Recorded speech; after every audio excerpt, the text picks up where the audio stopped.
Hey everybody, and welcome to the special 60th episode of Dudes Brunch. It's our hashtag audience choice special with a supersized panel. That means this week 5 people are going to talk to you about all sorts of your questions from the internet. My first panelist this week, you know him, you tolerate him. It's Tyler Sneezy Panda Reed. Tyler, what did you have for brunch today? Well, folks, I had a single waffle. And some Just black one? iced coffee. Anything on that waffle? Syrup. I had the option to get whatever I wanted. Just baked right into it. Do you bake waffles? No. I don't know. Whatever. Anyway, I had the option to get whatever I wanted in it. And I was like, just syrup. Mistake. Yeah, they probably judge the shit out of you for that. Yeah, I would. I would. Yeah. Hey, look at this nerd coming in here ordering just a plain waffle. I usually don't, but I don't know. It was just a special at a coffee shop, so I was like, I'm in an unknown element. It was a split second decision. I made it and I regretted it. So The only person here who has no room to judge your brunch, Sean Evans. Did you even eat any food today? Yeah, I had a peanut butter and jelly sandwich. And a potato for lunch. Just Like a a raw potato? potato? Well, no, I baked it, of course. But I wasn't sure. You didn't specify. I ate organic stuff today. Wow. Did you have black iced coffee?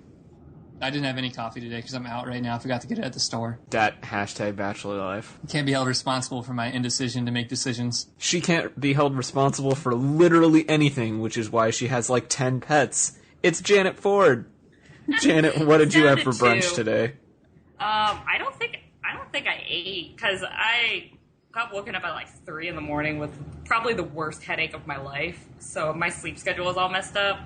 Pretty sure I woke up at like noon. Josh made some hot dogs, and then I went back to sleep till like 3. So today's been really weird. I didn't eat any brunch, but I did have some iced coffee, so it all evened out. Yeah.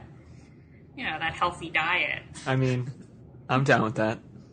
I think that's what I ate most of last week was hot dogs. Really? I made this whole list of stuff, and then I came home and I was making a list of what I needed to get at the store yesterday. And I was like, oh my god, did I just eat hot dogs, like, every day?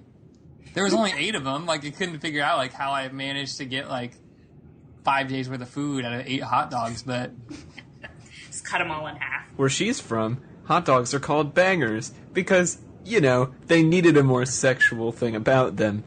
It's Emily Bamforth. Emily, welcome back. What did you have for brunch today? That was the weirdest segue I've ever heard you do. I just needed something. I couldn't think of anything mean to say about you. But to be fair, Aw. he's gotten better in the last, 40 episodes, so... Well, fuck you too, Tyler. What'd you eat that's today, a Emily? Listen, good job, buddy. I'm proud of you. I went to Waffle Happy Hour at 1 p.m. and I got a waffle that had raspberry compote and mascarpone cheese and almonds, and then I had some scrambled egg. Because my brunch game is strong, per the huge. Your brunch game is always strong. Where is Waffle Happy Hour? That would be at Jack Flaps in Ohio City. Interesting. Aren't you just the hippest little person to live in Cleveland? It's an upcoming city, okay? We just won a championship, and we have good waffles. That sounds like the name of the new Cleveland Waffle, the championship. Just, It's baked in the shape of LeBron's head.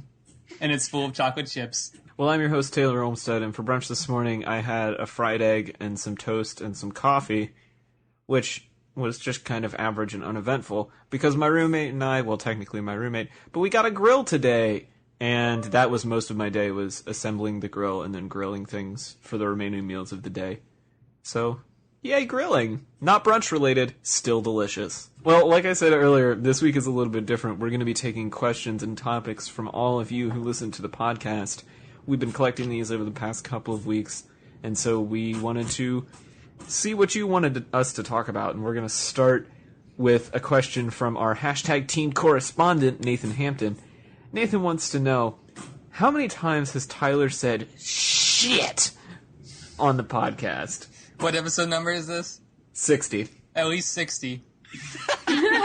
Like, is he looking for like a collective number or like a per episode or Is this like a liar's dice? like an where we have to average? keep, like increasing the bet, and then we have to then check. I feel like that should probably just be the free space on the bingo board from now on. Is Tyler says shit. I miss the days when we were counting how many times Tyler swore during episodes. I think we need to bring that back. My answer is going to be more than 10. Because technically I'm not wrong. That's cheating. That's not how we fucking No, play this game, shit. You don't get to say like 10 to No. infinity. Yeah, it is 10 to infinity. This is how I play the game, and look who's winning. It's me. So, Well, nobody else has guessed yet. So since it's Price is Right rules, because I decided that right now, I'm Okay, gonna that's guess not fair. 1. That's not fair. So, I'm still sticking with 60. I'm gonna say 80. Nice. What do you think, Tyler? I think 80 is a pretty good estimate. Well, And Nathan, none of that, I'm glad nobody said like 79 or something like that, just to be like a total jerk about it. I said That sounds 1, but I'm yeah, I was about to say being that an sounds like ass. something Taylor would do. Because Well- I think some weeks I'm better than others, where I don't think I swear at all. Maybe like I avoid like saying shit specifically. But I think other episodes I'm like it's like 10 times, just because like when someone gets roasted. That's usually when it happens. It's when somebody Right. gets roasted, or when I get roasted. when you ask a question and Sean just says, "Yep," or "It was okay," and then you're like, "Shit." So the reason I asked this question is because now I want to make Nathan go back and count them all to figure out who was right. Yeah, fuck boy. It's your question. You gotta figure it Yep, out. you got to do the follow up, man. It's all on you. So next up, Ivan Glasgow wants to know what our favorite snack or treat from another country is. Shelf stable mochi, Bob. Tyler, Explain. That's disgusting. Shelf stable mochi. What is What's wrong that? with mochi? Because it's like, specifically red bean. Red bean mochi is very good. Stable. Oh. Can you explain to the rest of everyone what this is? Okay, well, Tyler, since it's your food, you can Yeah, go. well, actually, Jada should, since she's the Asian correspondent. She would know better, right? Anyways, okay. Yeah, so mochi is, it's a special type of rice that's pounded into, it's sticky. That's, the only way to describe it. It's, I don't know, it's like a sticky rice cake. And then there's all sorts of fillings that you can put in it. So red bean is usually the most popular. And then you can also flavor the mochi. So there's white, and then there's also, you can put, chocolate in it, green tea, strawberry. You can do all sorts of shit to it. So that's what mochi is, but I prefer the refrigerated one. Well, I just think shelf stable Like mochi is a fresher? more fun thing to say, because... No, I'm offended as quote the Asian correspondent now. I'm offended. Hold on, I thought this was already said out loud. I feel like we need to go Was back it? and check. No, she's our anime correspondent. Yeah. Oh, yeah, that's right. I'm Thank sorry. you. I'm here representing all the weebs of the world. I was going to say, the difference is one is an interest, the other is racism. So thanks, Tyler. Yeah. Thanks, Tyler. And with that super smooth segue, I'm trying to think. My favorite snack?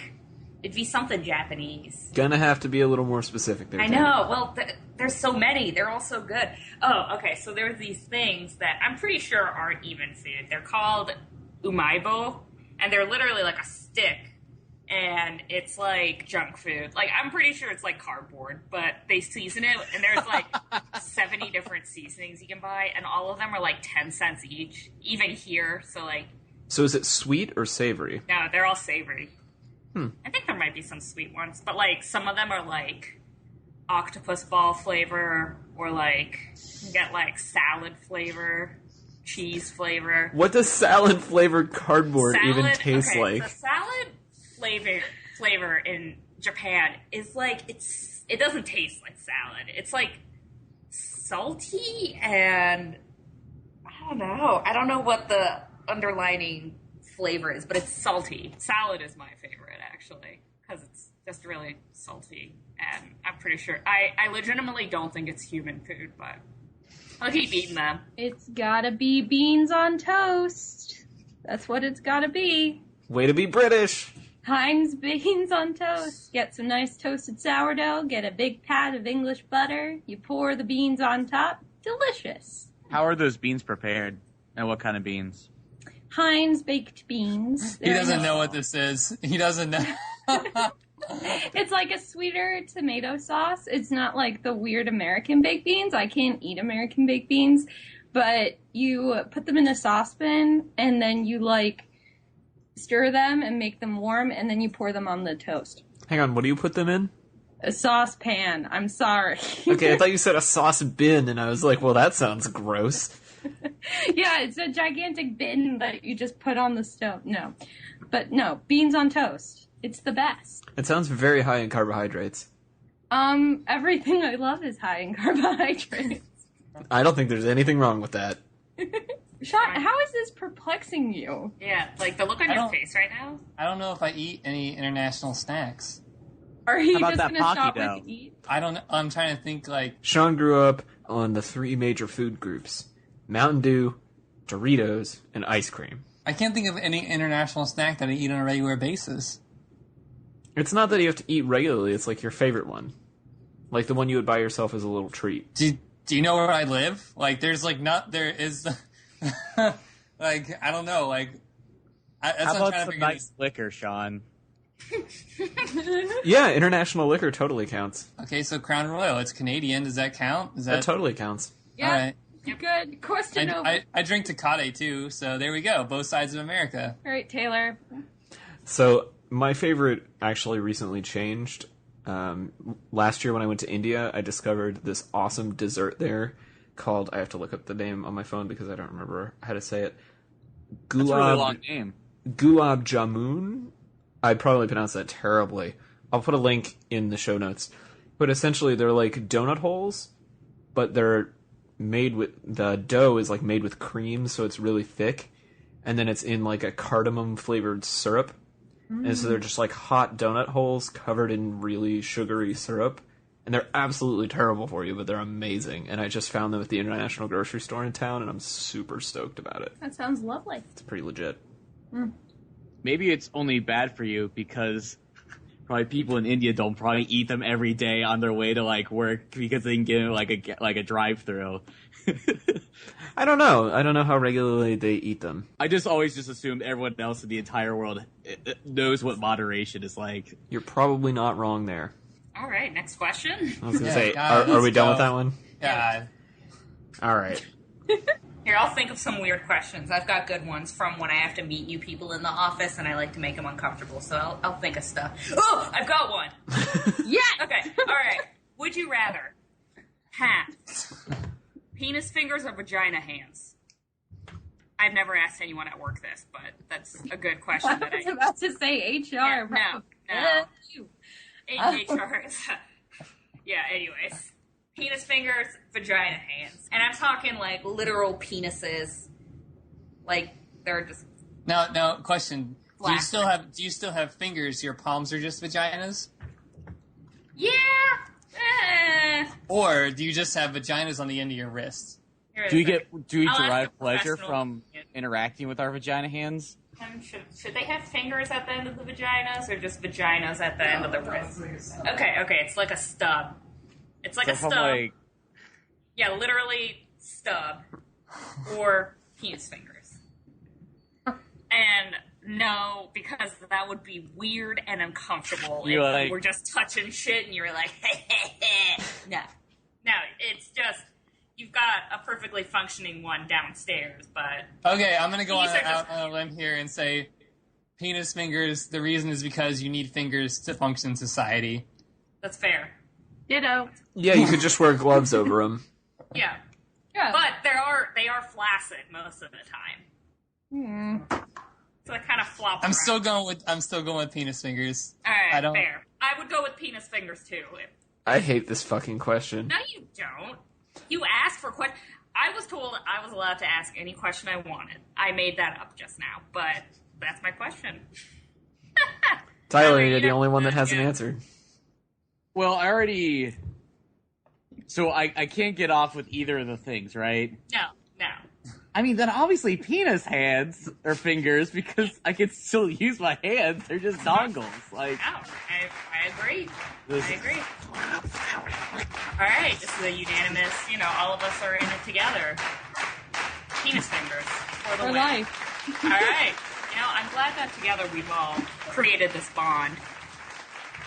Catherine asks, if you could only eat one thing for the rest of your life with no consequences, what would you eat?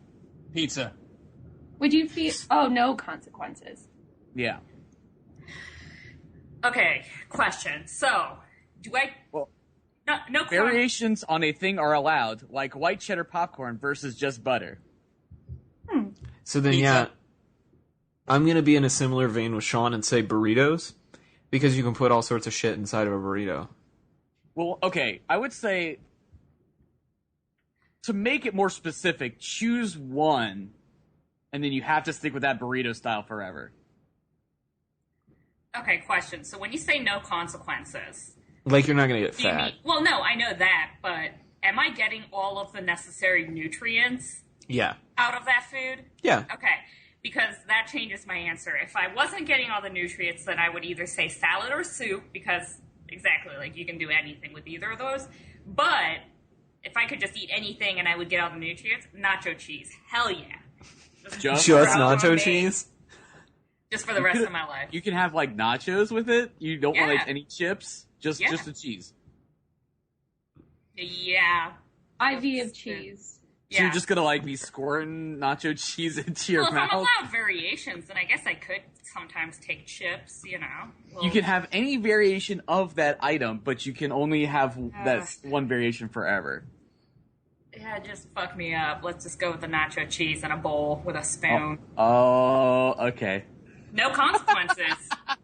I'm hoping with that no consequences. Like pepper or something in it? You can like make it like Velveeta style? What's going on?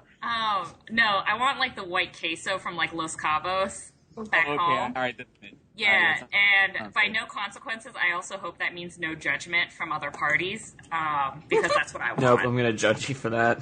Taylor, all right, you know what? I would. I'm just imagining you with, like, a camelback of nacho cheese, just, like, walking around Columbus, That's drinking amazing. it. Yeah. Honestly, I'm surprised somebody here hasn't done that already. There's some weird people in Columbus. Probably somebody has. My stomach Probably. just turned thinking about that. Emily, what do you think? Breakfast sandwiches. Oh, good call. I'm making a Prefer- very rational decision here. What kind of breakfast Preferable. sandwich? Yeah, what kind of breakfast sandwich? I mean, I can have any variation on a breakfast sandwich, but it would be the majority egg, bacon, cheese, bagel. I like that. That's Because I that's a good basically choice. only eat breakfast sandwiches anyway. Well, I guess if you can have as many as you want without consequence, I guess you could just keep eating the sandwich because I'm like, bacon's not very filling, but I'm like, if you can just have infinite and suffer no penalty for it, then yeah, of course you want bacon. Of course you want bacon. Because you get sausage when you're like, I want to actually be full after I'm done eating this. Like, if you want to hate yourself a little bit. Yeah. Like, bacon's like, it's delicious, but you're not like getting full from it. Unless you like stack it on. Which I do with my bacon sandwiches. Alright, well, okay. Why not? You gotta live once, you know. Okay, for the next question, I want to ask, since Taylor's kind of like the common person here, if you were to write a fortune cookie and Taylor had to open it up, what would it say?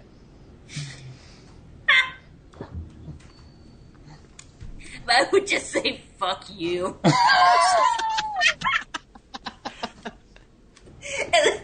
I hope you would know that I was the one who wrote that. I feel like I would. Yeah. Mine would be in a similar vein. Mine would be get wrecked, Taylor. Could be worse. At least you're not in Ohio. I'll take that one. At least you're not selling boots. Emily, any I'm trying. Hold on. I'm trying to think of like a really good one, and I can't. This is really hard.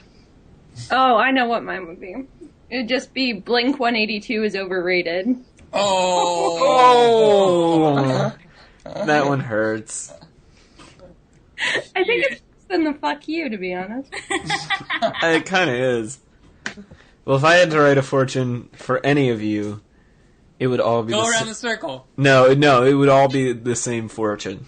I hope you choke on your eggs tomorrow. Bitch, maybe I won't eat eggs tomorrow. I don't even like eggs. Oh! Fuck y'all.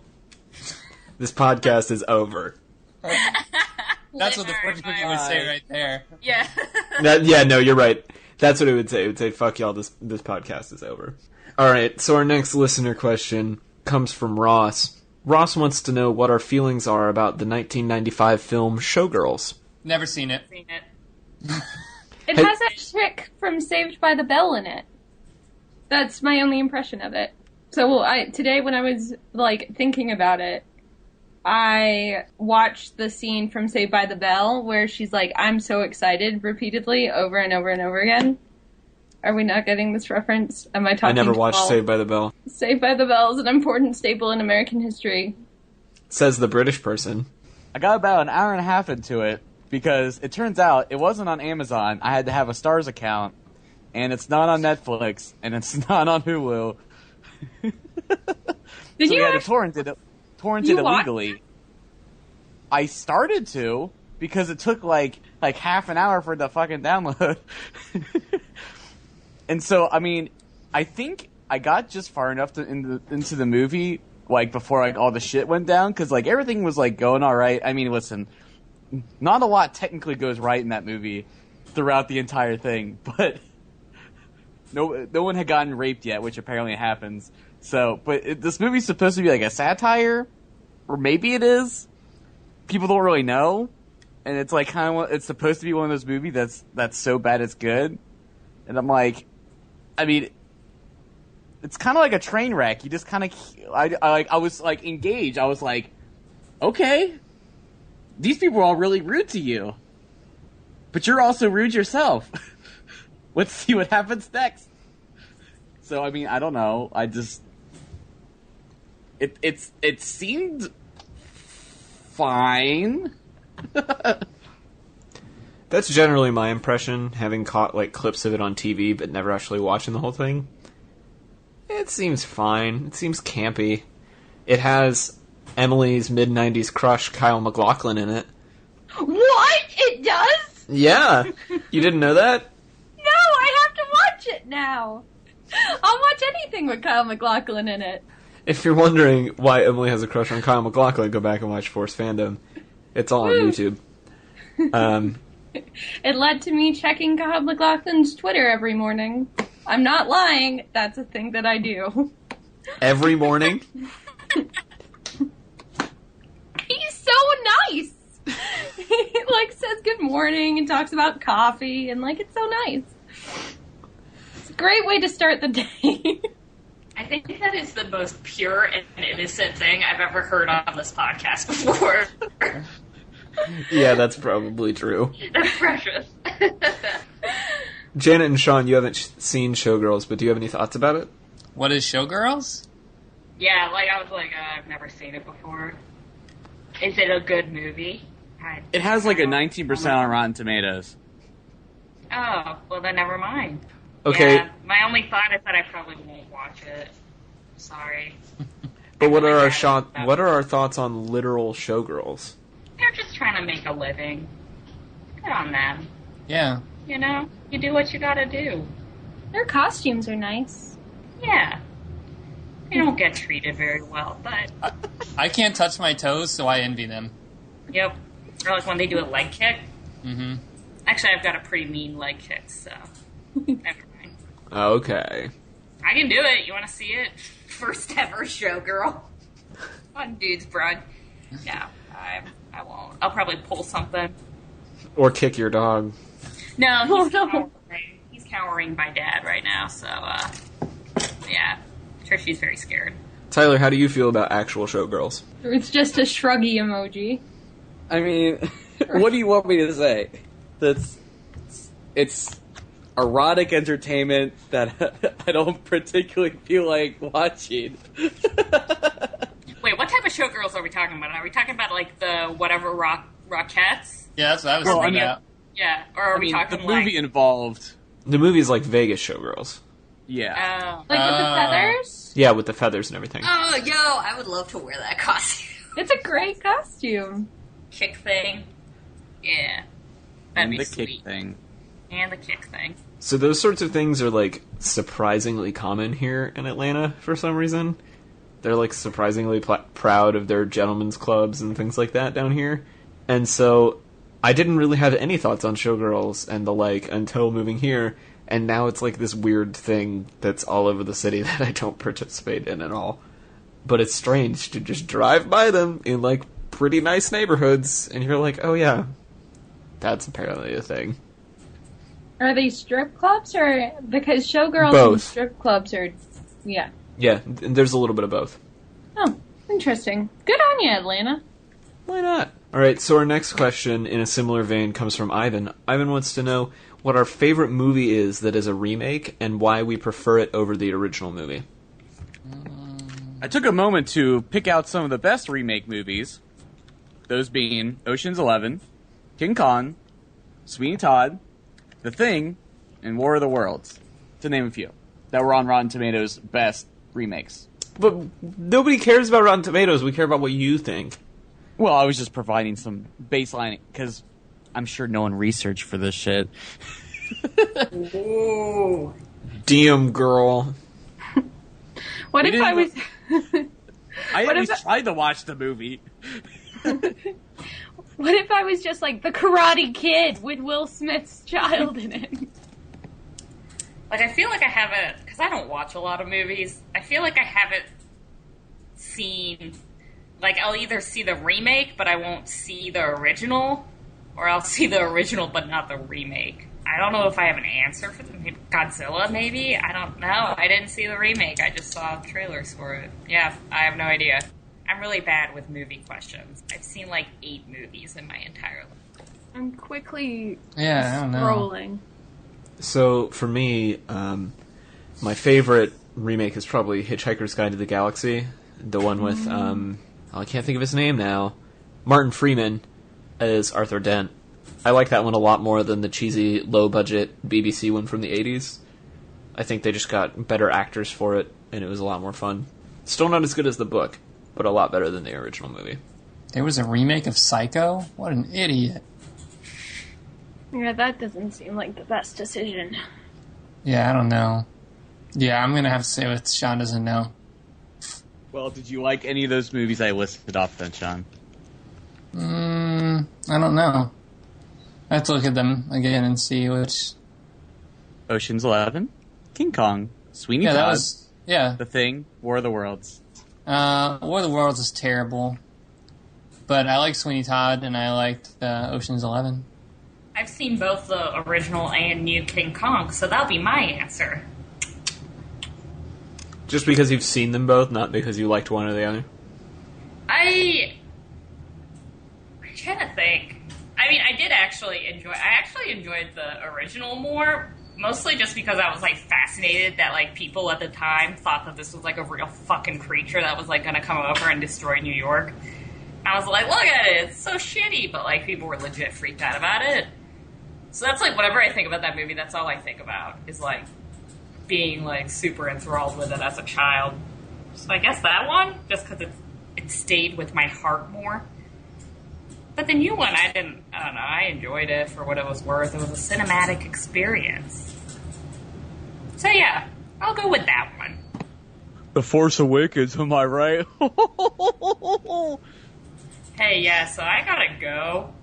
I'll talk to you guys later. I was gonna X out, but I don't know how to get back in here, so. Our next question comes from Jack. Jack wants to know, how much do we love Vampire Weekend? Don't. Thanks, Jack. I'm pretty sure this is a sarcastic question. Because I know how much Tyler hates Vampire Weekend. I love C-Punk. Vaporwave All right, is my next favorite question genre. on that topic. Let's go. Let's keep this one rolling. How does everybody else feel about Vampire Weekend? I love Lydia and Pineapple Under the Sea. You can say if you don't know who they are because I don't know who they are and I don't care. Yeah, I ditto Sean. Don't know, don't care. I like them. I'm glad we Oh, all did sorry. our research for this episode. I skimmed through the questions and I got to this one and then I read it and I was like, don't give a shit. Keep going. Yeah. Emily, why do you like them though? They used to get played a lot in the newsroom in college. Only that one song, though, the Oxford comma song, because you're not allowed to put an Oxford comma. This is a stupid story, but you're not allowed to put an Oxford comma in when you're writing in journalistic style. And so one of the editors, whenever he would catch an Oxford comma, would play Oxford comma by Vampire Weekend, and everybody would go, no! And then I actually started listening to them, and I kind of liked them. So I liked Vampire Weekend, and then Tyler told me that all of their songs sound like the Little Mermaid soundtrack, and I realized he was totally right, and so I stopped liking them. That's why I like them. And then I started liking them again when I finally got over that. Are we so impressionable in our youth? I think that's really the takeaway from this. Or that you are the arbiter of taste. Oh, I wish that was really what it was. I'm curious, though, since Tyler obviously hates Vampire Weekend, what's one hipster thing that the rest of us all hate, but other people seem to just totally love? Wait, run down things you love, Taylor. Oh, fuck you. Shit. Got fucking wrecked. I can go first. I'm not a fan of facial hair. I don't like beards. Do you want to do right now? I mean, I respect your decision to grow a beard and mustache, Sean. You can't walk this one back. I know. I'm not walking it back. He's stunned. He can't even say anything right now. And I'm serious. I respect other people's decision to grow facial hair. I hate it for myself. I hate the feeling of it. I can't do it. I don't like all the fancy mustache wax and all that shit. I'm just like, nope, don't care. said like a true hairless racist. Said like a true hair racist. Just saying. It's not me, but if that's your lifestyle, I'm okay with it. I don't have to like you, though. I don't gotta serve you a cake for your beard wedding. Huh? Huh? I'm Taylor, and I'm a beard racist. This is the whitest rant I've ever heard in my life. And that's me, the Asian correspondent, talking. Anna, your boyfriend has a beard, right? Yeah, he does. What does he think about this? What does he think about this? Taylor hates your beard. You're his person. He just smiled, like, with really sad eyes and just went... So... We've just come to accept that beard racists are out there. Yeah. Taylor's a beard racist, apparently. And here I was thinking that you two got along so well at Trent and Tina's wedding, but... Unbelievable. Unbelievable. He's a secret hater. Yep. Unbelievable. Does anyone All right, else well, on the next- have a thing that they hate that everybody else seems to love? IPAs. Ditto. It's not for me. Though I did find an IPA I liked the other day. I just can't do, like, super, super, super hoppy IPAs. Yeah, the very Americanized IPAs. Yeah. I do like Land Grant's IPA, though. They have a seasonal one that's out right now, which is really good, but... Yeah, that's it. Wait, are we talking about things that people think are overrated that we like? We're talking about Hipster shit. hipster The things that we don't like, but everybody else loves. Fucking mason jars. I love me a good mason jar. But, okay, well, so I hate mason jars for things that don't require mason jars, but I do use them to, like, do some meal prep, and I'm like, alright, okay. I make, like, single-serving pudding, chia pudding in them, which is pretty hipstery on its own, but... But you're not about to, like, drink from a mason jar. No, or, like, people... Okay, so I used to work at the coffee shops at OSU, and we would have this fucking idiot show up all the fucking time with his glass mason jar, and he would ask for hot water in it, and then he'd fucking sit there and he would complain about how hot it was, and I was like, oh, it's burning my hand. I was like, yeah, no shit, it's because it's a mason jar. It's not meant to hold tea, you fucking prick. I did not say any of those things because I needed to keep my job, but... Yeah, I really hate Janet quit several days later because somebody asked for hot water. No, I didn't. I did not.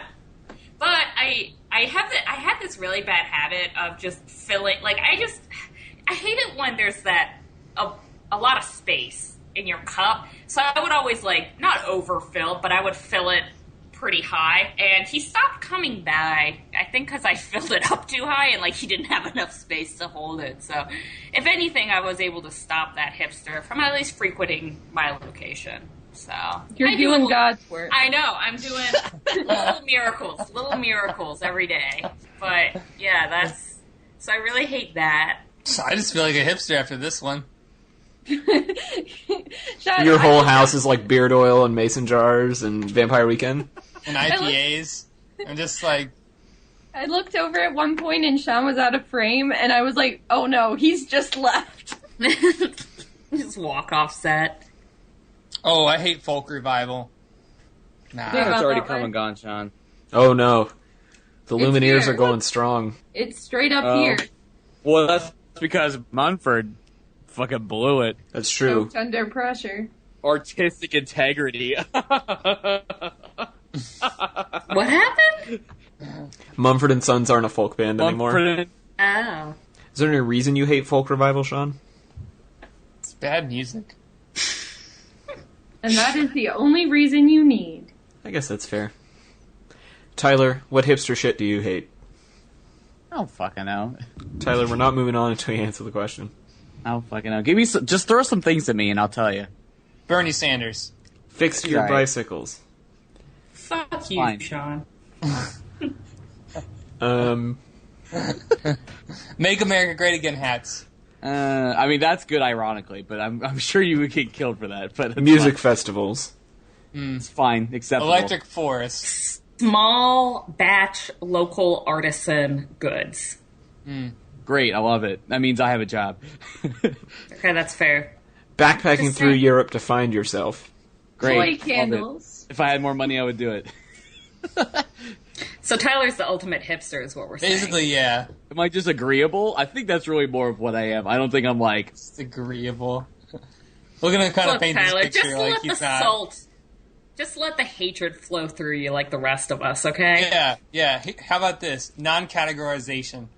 well, Or- of course. As we call it in the biz, post-cool. Please, Sean. I think Tyler hates post-cool. I think that's think what it is. I think I might. Based on that loose definition that you gave me, that I'm pretty sure has no official standing on any website currently available right now. Ironic tattoos of things like pizza and cats. That's fine. Acceptable. Everyone has their own thing. God. Now you're just doing it to be disagreeable. Yeah. No, Yeah. Yeah, way to be agreeable, be disagreeable. Nobody likes a tattoo with pizza. Yeah. No. That's fine. Or Pete, left if you- shark. If you've got Listen. a tattoo of a cat riding a skateboard and eating a slice of pizza, I'm gonna judge the shit out The of joke is that I'm literally looking at gig posters of that exact thing right now, and I've literally drawn an image almost of that exact same thing recently. So you. Alright, well, looks like Tyler's getting a tattoo. Tyler is peak hipster. to be Yeah. fair, if there's a reason why they're getting a pizza tattoo, like Catherine, because she can't have pizza anymore, and so like a symbol of her, like, Nope. nope, it's fine. I accept it. It's a great reason. to have a Alright, tattoo. do you hate anything? Doesn't have to be hipster shit. What do you hate? Yeah. You must hate something. Monopoly? It's true, he does What'd hate you say? Monopoly. Monopoly. Damn capitalism. Yeah. Oh, I meant the board game, but that's also acceptable, I guess. Also damn capitalism.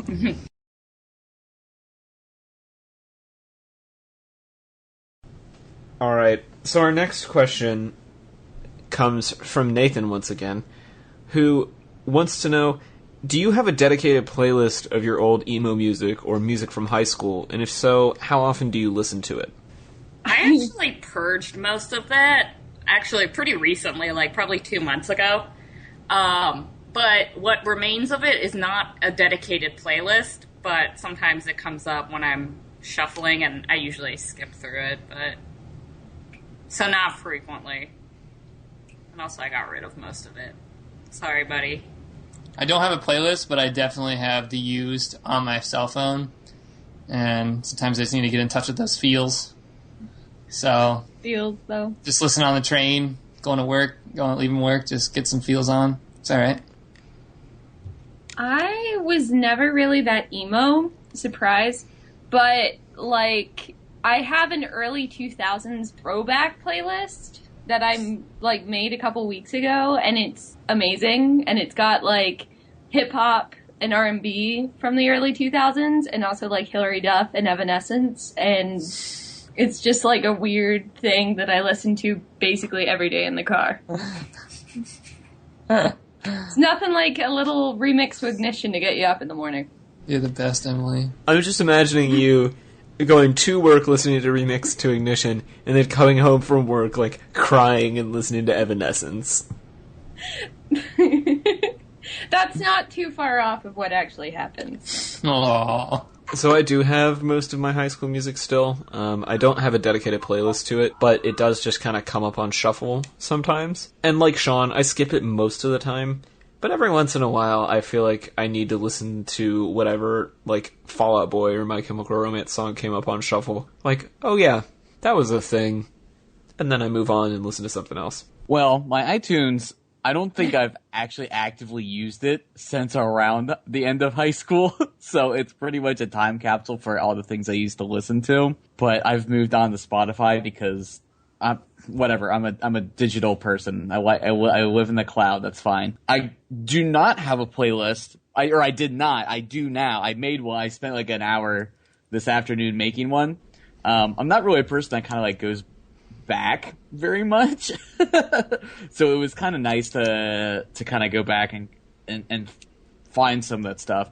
And I think the most interesting part is that like I distinctly remember being like, oh, My Chemical Romance, they're dumb. I don't like them. They're like, you know, like I think so much of high school is about being hypercritical about everything because you're just so fucking smart and you know everything, and you're like, this is bullshit. They're like so like produced or like manufactured. They're fake. Except for Aiden, because fuck Aiden, because that was a shitty band that none of us liked, except for Kevin. But anyway, so I'm going back and I'm like, I like legitimately enjoy Hawthorne Heights now because it encapsulates a time period, and I was like, oh my god, now I know why people listen to like shitty 80s music, because it's like that's just what they listened to. That's what was there.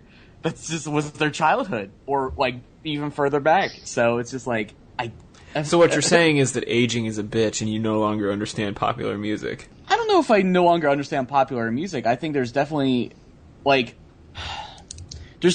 shift because like it's definitely not Warped Tour anymore. Like Warped Tour has risen and then like kind of fallen off. So it's just interesting that I think popular music as a whole is just like spread out a lot more. So I don't think there's necessarily like one certain like popular thing. There's no like particular like banner that people are flying under, because like I feel like Fuse and like Warped Tour are like big like aggregators of like new music, and I feel like those things don't really exist anymore. Because like even like TRL, which remember that show. I mean, they were playing like Fall Out Boy and Panic at the Disco and My Chemical Romance at the time, and those were like technically like underground or alternative bands. So yeah, I think Tyler brings up an interesting point that now that there's so much music and there's so many different ways to find music, it almost feels like you don't really get that like mix of stuff that I think Emily was referring to as well, of like we all kind of listened to whatever was on TRL and then whatever we were into. And so I remember, like, you know, being aware of what Eminem was doing or what Nelly's new single was or whatever. Like, artists that aren't really big on the stage now, but at the time, like, even if you were the deepest emo scene kid ever, you still knew all the words to the new Eminem song because it was on the radio everywhere you went. And I just don't feel like, I don't feel like I have that anymore. And I don't really connect with those old songs all that much, except Drop It Like It's Hot, because I feel like every person of a certain age has a connection to that song. And also it's played at literally every single wedding ever. Yeah. Sean, you're shaking your head like you're too old for Drop It Like It's Hot. I don't have that necessarily have a strong attachment to that song. I feel like I could probably recite every word of that song, and I don't even like know how I learned them all, to be honest. I feel like I always listen to the first minute and a half of that song, and then I'm like, okay, I'm done now. Bye. Oh, I Like, feel the there's- same way, but There's no need for the rest of it. I feel like maybe Yeah would be that song. ooh, Ooh, that's a great song. Truly is. We take would that. say that. We're winding back. Lil Jon got the beat. But everyone's different. That's all right. That's why I love this podcast. We just all of us together. That was a very PR statement of you. Yep. Fuck that. Moving on. Okay, everybody get on Amazon. What's the first thing on your wish list? Dude, I have a gut feeling I already... Which one? Your public wish list. I have several. Whatever your default wish list is. Yeah, Podcast. that's what it's called. The green screen. I'll tell you my favorite, if that helps. No, it has to be the first thing. That's to be the first thing. Then you can say your favorite. You can say your favorite, but you have to say your first thing. Sweet, my default one is podcast because I haven't updated because it used to be like media things, like lights and shit. I don't know. I don't fucking know. Here, can I go? Yeah. Okay, so... my first thing... This is the official title of it. It's a cartoon animal Pokemon party Kigurumi pajama cosplay costume polar fleece. In the color Totoro. The only reason I've got like 4 of these saved onto my wish list. The other ones are Stitch, a flying squirrel, and a lemur. Me and the girls at work were planning on taking a girls trip, so me and my BFF Molly, who I don't think any of you guys have ever interacted with, but we were going to get matching ones, so that's that's why that's on there. But I wasn't expecting that, so that's my first, and I'm going through. That's probably my favorite functional thing. But my favorite, aka the one that I'm going to buy next, is a 3-in-1 super pot hot, like one of those tabletop grills. So, living that adult life. But that's what's on my Amazon wish list. Cool shit, I know. So the top thing on my wish list is a Force Awakens Stormtrooper action figure because I need toys for my desk at work. My cubicle is super boring, so I'm making a list of cool desk toys. Good choice, Taylor. I'm glad you decided to join the dark side. Yep. You should get the Shogun ones. There's like a bunch of like... I don't like those at all. I just want You the don't like regular them at one. all? Those are fucking good. I just want the regular one. My favorite thing on my wish list is the Black Power Ranger with dragon armor that was featured in only a single episode of the original Power Rangers, and it's like a SDCC exclusive action figure. Tyler and I are giant children. Alright, what's your first thing, though? Yeah, what's your first I thing? told you it was like a green screen, like stuff for a green screen, because it was on podcast. I don't know. Who's left? Just Emily and I? Yep. Yeah. Mine's really boring. Like, there's nothing good on mine. Like, my first thing is Tide Pods.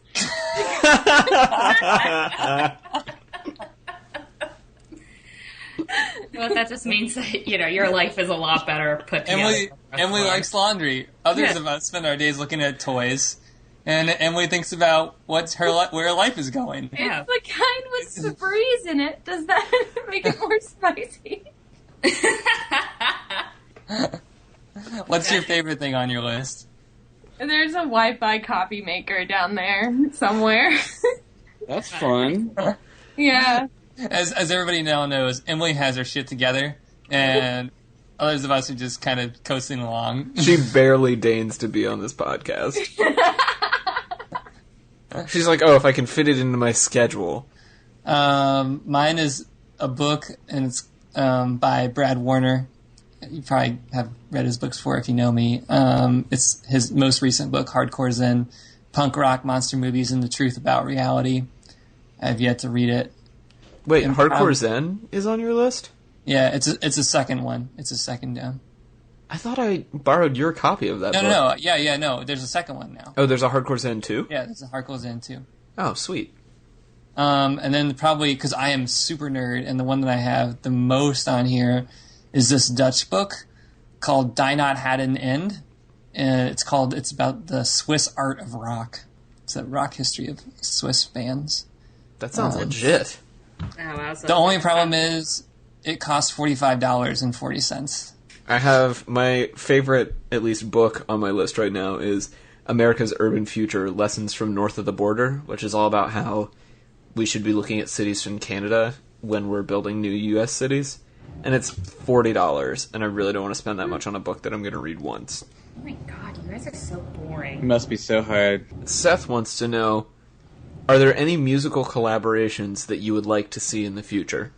I am currently in like a huge J-pop phase. Actually, just like all Japanese music phase. So I have like J-pop collaborations, but for fear of sounding too much like a hipster douche, I'm not going to go into them. Go ahead, Janet. I want to know. What's I going respect your hipster douchebaggery. Thank you. Okay, well, if you guys want to know, in like the early 2000s, there was this 2-person group called M-Flow who did this huge like collaboration series with people who were pretty famous in the early 2000s. And they came out with like some really freaking awesome music. So I would like to see them expand that. It was like the M-Flow Love Project or something. And they did a whole bunch of shit like that. So I'd like I'd like them to do more collaborations with current people. There's this electronic artist called RAC who put out an album in, I guess maybe 2014, that's just all collaborations with different like vocalists. So Kelly from Block Party and the guy from Edward Sharp and the Magnetic Zeros and a bunch of different people. And I'm really hoping that he puts out another record. I would love for him to collaborate with this guy, Kevin Morby, who's like a folky singer-songwriter person. I just like the sound of his voice, and I want to hear him like sing over something electronic, because I think it'd be new and different.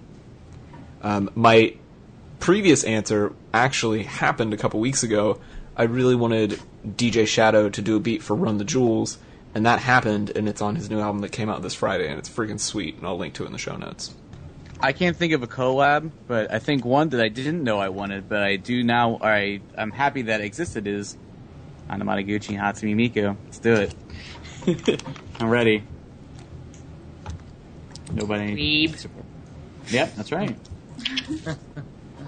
So mine is, I don't, now it's embarrassing because it's like, it's not hipster at all or like good at all, but Nelly has been doing a bunch of remixes of things recently, and now I just want a whole Nelly album of remixes of like random things like Cher or like really hardcore punk songs or something like that. I just want him to do a song from every genre and see if he does it all the same. I feel like Nelly's always had good taste, but everything he does ends up sounding the same. Yeah. So like, that would be really interesting. Like, he picks good people to work with, but then every song still sounds like a Nelly song. I want to see Kevin Durant come home and play for the Wizards. I think that would be a really, really good team up right there. Yeah, that's it. This week on Dudes Brunch, Sean's a fucking troll. Sports. That's it, though. I can't really think of anything else. Can we do my question now? Yeah, go ahead and ask your question. No, we'll end it out. Okay, everybody get on Facebook, and then all together at the same time, we're going to hit refresh, and we're going to talk about the first thing that comes up on your feed. Hold on, Chrome is being really, really slow right now. Use your phone. My phone's not here. I don't know where it is. Oh no, hashtag no bombers. Oh, why is my homepage Aww. Jim Romanesco? It keeps refreshing, and new stuff keeps showing up. I'm surprised. Alright, it's loading. Okay, once Emily's ready, we'll all do it together. Okay. Ready? 5, 4, 3, 2, 1, go. Americans complaining about Brexit. Trent is excited for Game of Thrones. Cammy's getting married. Oh, I refreshed it again, and Trent and Tina are on their honeymoon. That's very sweet. That was the wedding Taylor and I went to a few weeks ago. Juxtaposed Magazine. Romain Langlois is a self-taught French contemporary artist based in LA. Not in LA. In France. He's in France. He is known for manipulating natural elements and using bronze sculpture to challenge and shape viewers' perception of life, death, and the world around them. It's a fucking rock that looks like it has gold dripping out of it. So mine is, it's like a meme from one of my friends from when I worked at Akron named Mikey, and it's this is what it says. It says people who dunk their hard-shelled tacos in their Baja Blast are the only ones you can trust. And there's a hard-shelled taco inside of a Baja Blast cup. That hurts me. Yeah, I could go for some Taco Bell now, honestly. But for real, though, I really could. Yeah, that sounds good.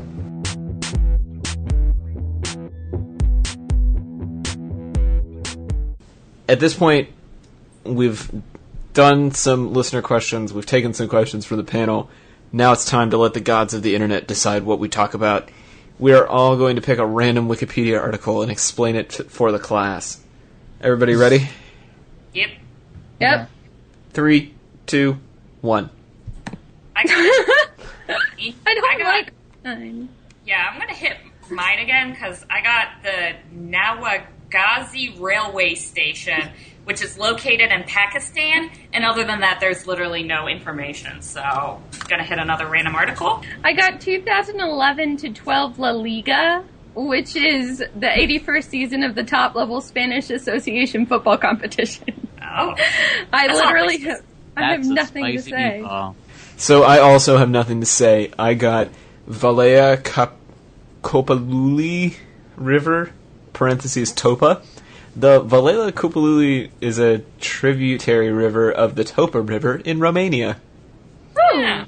We learned something new today. Yeah. Learn about Romania. What the hell is a tetrahedron? Oh, it's okay. Is that one of them flying thingies in the sky? No, it's a shape. Shape. Oh, it's... God, I don't give a fuck. It's a type of pyramid. I got the Kemerovo International Airport. It is in Russia, apparently. Any interesting facts about it? It is one of two major airports in Kemerovo Oblast area, which is in southwestern Siberia. That is it. Yeah, Yo, I got a Siberia. really sweet one whenever everyone else goes. Tyler, go ahead. Well, mine was Mummy Dungeons and Dragons. A mummy in the Dungeons and Dragons fantasy role-playing game is an undead creature whose corpse has been mummified and animated, often through the power of an evil god of the Egyptian pantheon, such as Set. Its characteristics are, its alignment is lawful evil, its type is undead, and there is a lovely image from the first edition of Dungeons and Dragons on the Wikipedia. It continues on, but I think we all understand what a mummy is, right? Yep, let's do Yep. one more random article, shall we? I got a really good one. Go ahead, Janet. Okay, so I just hit random article again, and this time I got Charles Cyrus Kearns, who was actually, for the four of us from the good old town nearby of Amelia, Ohio, he was a Republican member of the U.S. House of Representatives from Ohio. And long story short, he lived his entire life. He graduated from Cincinnati Law School, and then he practiced law in Batavia, Ohio. And then he was a prosecuting attorney for Claremont County. And then he became a Republican to the 64th and to the 7th succeeding Congresses. And then he died in Amelia, Ohio. So, yeah, I know. When I was did he like, die? Shit. 1931. Yeah, and I was like, holy shit, I'm from there. But he is currently in the Mount Moriah Cemetery in Tabasco, Ohio. Well, now we learned a little bit more about our hometown. Yeah. World's leading export of goldfish? A Republican came from there. Only 2 facts. So I got Teladoc Inc., which is a telehealth company that uses telephone and video conferencing technology to provide on-demand remote medical care. Ooh. Yeah, they had their first IPO on July 1st of last year, so by the time this show comes up, it'll be almost a year that this company's been traded on the stock market. That's pretty neat. Yeah, they're based out of Texas. They seem like actually a pretty cool company. They do, like, video conferencing with doctors and stuff for people who can't get to doctors' offices. That's cool. Yeah, that's really cool. So I hit random a lot because I kept getting stubs. And the one I got now is Cartoon Ketun, which is a Japanese variety show hosted by Ketun, a Japanese boy band formed by Johnny and Associates. It ran from 2007 to 2010, and the theme song for the first season of the show was Girlfriend by Avril Lavigne, and then eventually Come On Eileen by Dexy's Midnight Runners for the third season. And literally, I don't know how the show is structured at all. I've been reading it, and, like, there's, like, a game of bingo darts that they play, and then they have, like, a half and half question that, like, gets people a food prize. And, like, it makes no sense. This whole thing makes no sense. That sounds like Japanese TV. Real talk, though, I love Come On Eileen by Dexy's Midnight Runners. You should watch this show. I got the HMS Britannia, which was the first 100-gun first-rate ship of the line of the Royal Navy. Let's see. It was first commissioned in 1778 and saw service during the American War of Independence. From 1793 to 1795, she was the flagship of Vice Admiral Hatham. She fought in the Battle of Cape St. Vincent, where she carried the flag of Rear Admiral White William Carnegie, Earl of Norfolk. She lost 10 men, killed and 42 wounded in the Battle of Trafalgar. Following the battle, she was laid up for an ordinary ship, I guess. And that was like a second language to me.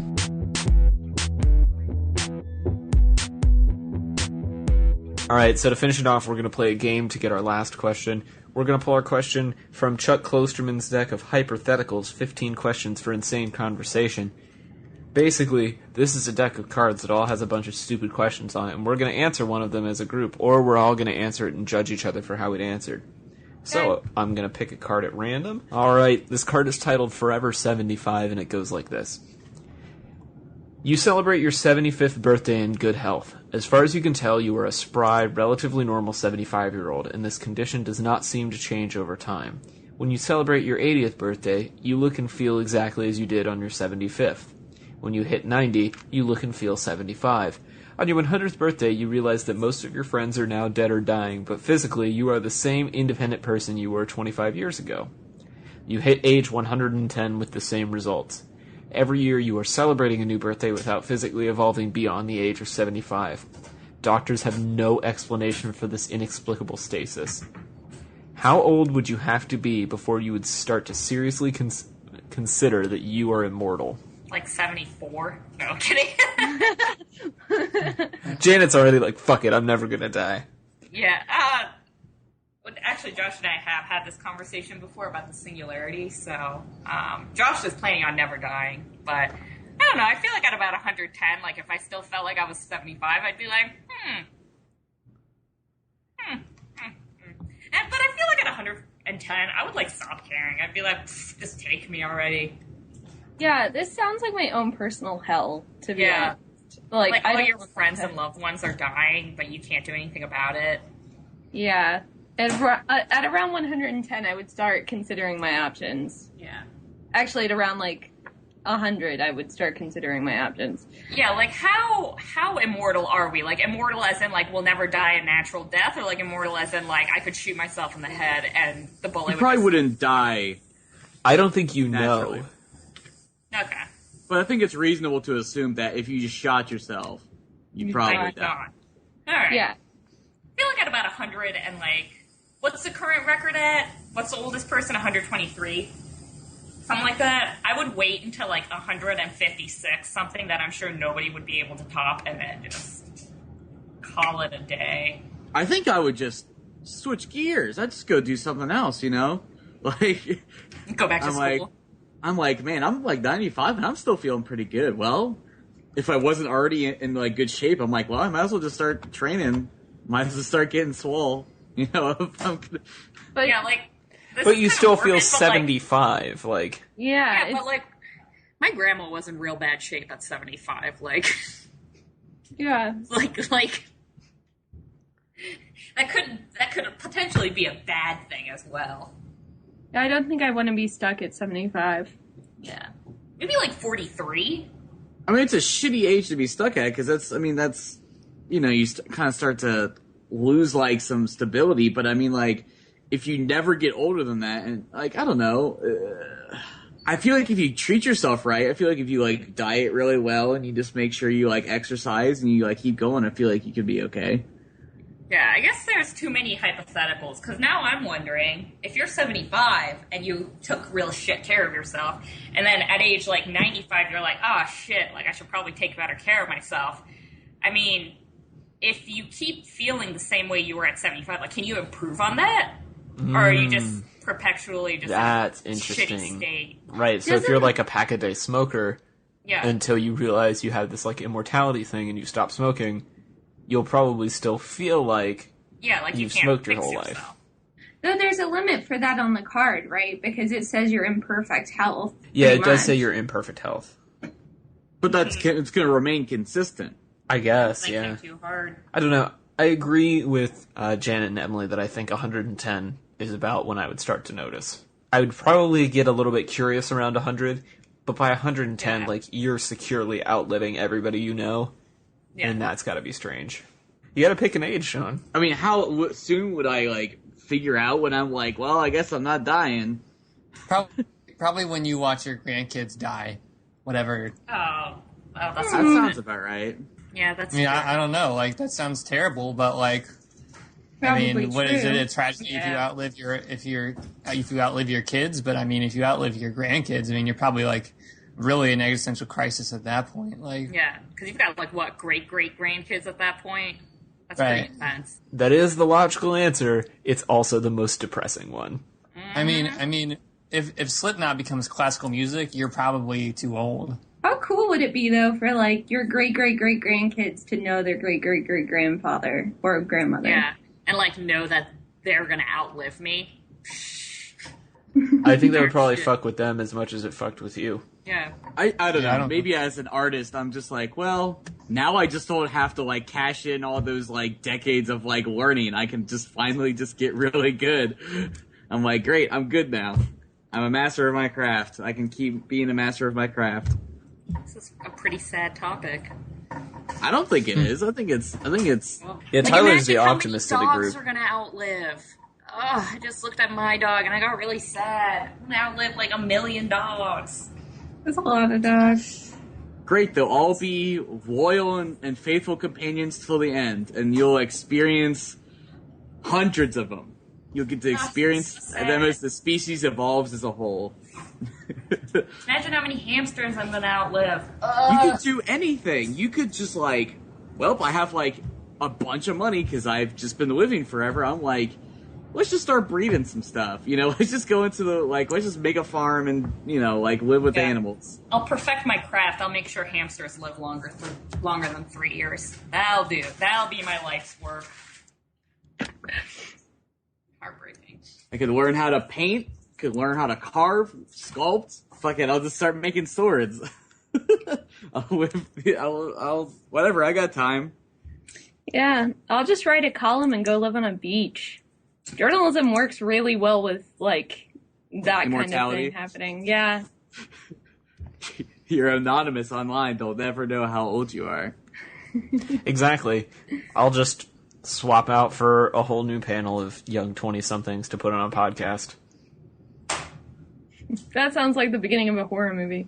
Yep. Just like the human centipede.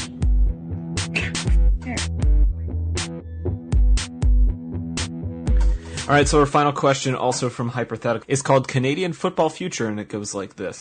Someone builds a portal that allows you to see a vision of your own life in the future. It's essentially a crystal ball that shows a randomly selected image of what your life will be like in 20 years. You can only see into this portal for 30 seconds. When you finally look in, you see yourself in a living room 2 decades older than you are today. You are watching a Canadian football game, and you are extremely happy. You are watching a Canadian football. You are wearing a Canadian Football League jersey. Your chair is surrounded by books and magazines that promote the CFL, and there are CFL pennants covering your walls. You are alone in the room, but you are gleefully muttering about historical moments in Canadian football history. It becomes clear that for some unknown reason, you have become obsessed with Canadian football, and this future is static and absolute. No matter what you do, this future will happen. This portal is never wrong, your destiny can never be changed. The next day you're flipping through television channels and randomly come across a preseason CFL game between the Toronto Argonauts and the Saskatchewan Roughriders. Knowing your inevitable future, do you sit down and watch the game? Is suicide an option? And we're a lot lighter. So it is 100% me. Like, it's not like, oh, I was looking in and there happened to be, like, a crazy CFL fan behind me and it just happened to, and it's not like it just, like, randomly got the CFL fan instead of me. Like, is that No, an it's option? it's legitimately you. It's legitimate me. Yeah, Like, it's not you my in 2 evil- decades. Is Josh still there, or does he break up with me? It says you're in the room alone, but he could be in another part of the house. Okay, I mean, as long as it's not like I'm, like, living alone and I've got no friends, I don't know. I mean, I guess there are worse things to be addicted to, like heroin, so, you know, I'm okay with it. I'll watch it. I will watch the game. And begin your descent into CFL. Yeah, because, I mean, if it's definitely going to happen, I might as well just you know, go for it head on. So, I'll do it. I'm gonna second that.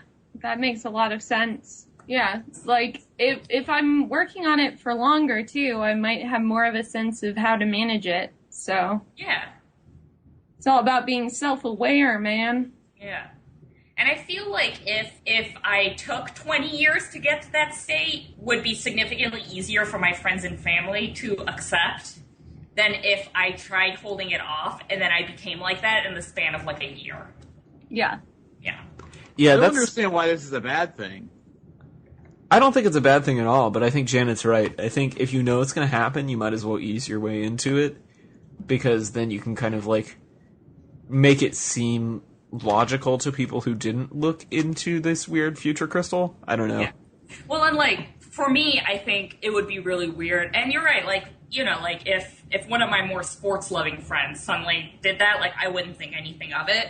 But because I think it's pretty well known that, like, I hate sports and I don't enjoy watching them, I think it would be really, really weird if suddenly I became like that. So for me, I think it'd be easier if I eased myself into it. And also for myself, I mean, I think it would be easier for me to start enjoying it if I took things slower. I'm going to say yes.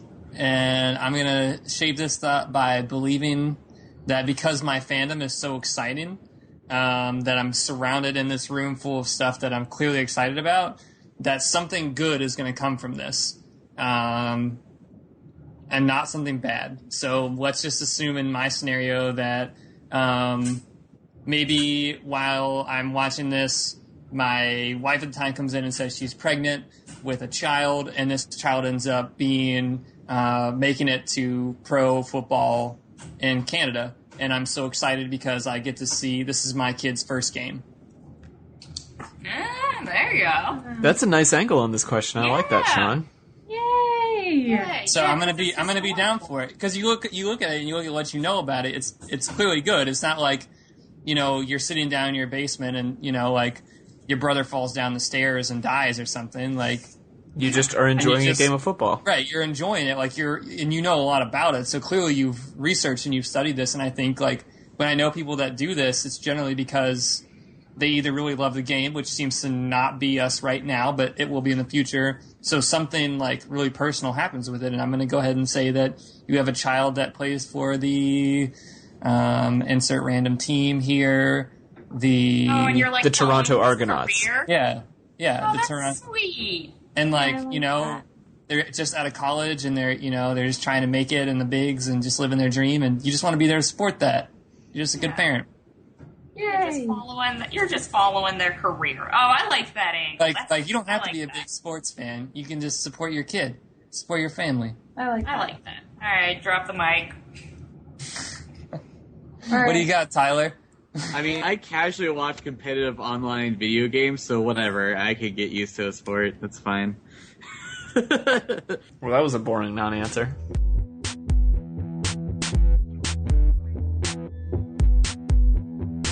All right, well, thanks everybody for sticking with us through our 60th episode. Thanks for submitting questions and topics and for listening to us ramble. At this point, it's time to close the show like we always do with a round of shameless plugs. We'll start, as always, with Tyler Reed. Tyler, thanks for joining me tonight. What do you have to plug? Hey everybody, you can find my work at tylerdreed.com, and you can follow me on social media as TDR Design on Instagram and Twitter. Sean, always a pleasure. What do you want the people to do this week? You can check me out on Twitter at sevans8910. If you get a chance this week and you have like 6 hours where you're really bored, you don't have anything to do, you should definitely listen to the recent Reply All, like their last like 4 episodes. Probably one of the better podcasts I've ever heard. They talk about, Yeah, it's a true crime story that's really fascinating. yeah, so check that out. That's probably like, in terms of podcasts, really good. In other news, the Cavs won. Yeah! Bringing one home for the land, so excited about that. Get it. As we record this, it happened a week ago. As you listen to it, it happened at least 2 weeks ago, and they still won't shut up about it. Probably not. We probably Rude. won't shut up about this until they win their next one. Woo! That's right. Emily, With their next one. what non-Cleveland Cavaliers thing do you have to plug? Unfortunately, my Twitter right now is clogged with Cleveland Cavaliers things because that's all I covered last week.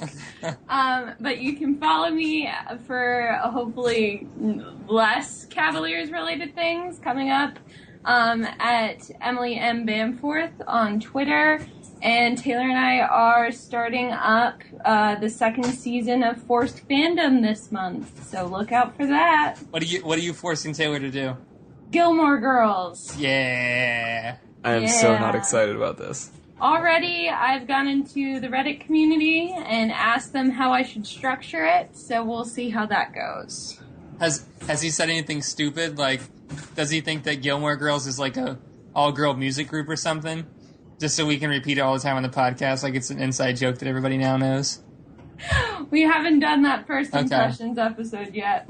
Okay. I'm pretty sure I know the plot of Gilmore Girls, but I'm not going to spoil it. Blah, blah, blah, blah, blah. Yeah. Janet, thanks for joining us. What shameless plugs do you have? I don't think I have any. I've pretty much made everything private now, unfortunately, including my Snapchat. So I apologize. But you'll be back on here soon, I'm sure. Yeah, I'll be back on here. So you'll hear more from Janet at some yeah, point here all my soonish. ramblings. But yeah, no, unfortunately, all my social media is now private. So, womp womp, womp womp womp. Although you could technically make another account, Janet. I technically could, but But she's not going to. I mean, I could technically do a lot of things. Just I don't know. I had 2 accounts, and then my other account ended up being significantly worse, so then I had to delete that one. Yeah, so I don't know. All right, well, shameless plugs from me. You can follow me on Twitter at TC Olmstead. I just released a new article on the Dudes Brunch site this week. It's my first impressions of the new Blink-182 album. You can go read that instead of me talking about it on the podcast and boring the rest of the panel to death. Other than that, as of right now, as we record this, which is Sunday, June 26th, all of our merch is 20% off on Redbubble. You can use the code CREEPY20 to get 20% off Dudes Brunch shirts, hoodies, stickers, phone cases, coffee mugs, whatever you feel like. Somebody ordered a throw pillow of our social anxiety house cat design a couple weeks ago, which I think is amazing. Thank So, you. Thank you so much, person from Australia who ordered that pillow. So if you want social anxiety cat on your couch, apparently that's a thing you can have now for 20% off. Other than that, thanks so much for sticking with us for 60 episodes, and we will see you back soon for more brunch.